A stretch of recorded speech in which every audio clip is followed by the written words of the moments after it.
What is millage? It's simply just a tax rate per every $1,000 of value of your property. Who sets millage rates?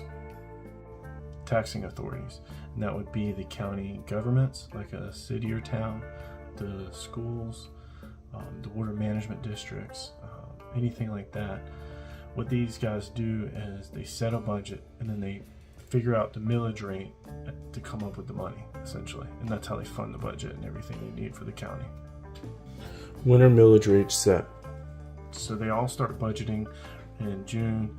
Official start for it is July 1st. Tentative millage rates go out in August. Finalized rates go out in September. But schools get theirs squared away in July. So everything you'll know in September. Are there limits to how much millage rates can increase each year? Yes, and these taxing authorities have additional requirements that escalate based off the millage rate and the increase to the prior year. And two, on top of the statewide stuff, some local counties have set ordinances to limit the millage rate increases as well. How do I know what will happen to my property taxes? Yes, they do, and they do it through the trim notice. The property appraiser will kind of button that up, square it up, and they'll actually mail it to you. Can taxpayers get involved in millage determinations?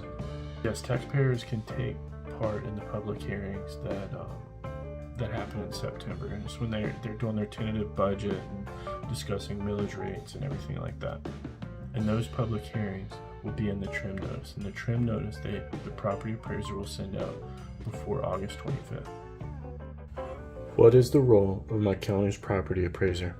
So your property appraiser determines the taxable value of your property and all the properties within the county.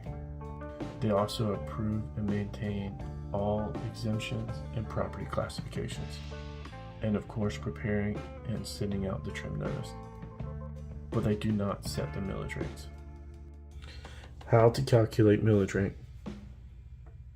Taxable value divided by 1,000 times millage rate equal property taxes owed. How to calculate it? Taxable value divided by 1,000. That's part one. Example: 250,000 divided by 1,000 equals 250. Part two. The answer times millage rate. 250 times 15.469, giving you a property tax bill of $3,800. How to calculate millage rate? Taxable value divided by 1,000 times millage rate equal property taxes owed. How do exemptions help limit increases in my property tax bill? The 1995 Save Our Homes Amendment to the Florida Constitution. It ensures that the assessed value of a property with a homestead exemption cannot exceed 3%, or the Consumer Price Index, whichever is less. Simply put, it really caps what they can tax you on. So with the home values that have gone up so much in recent time, it's not like every year your tax bill is doubling because your house is now worth X more. So it's on a much gradual rate, and that's where the homestead really comes into play.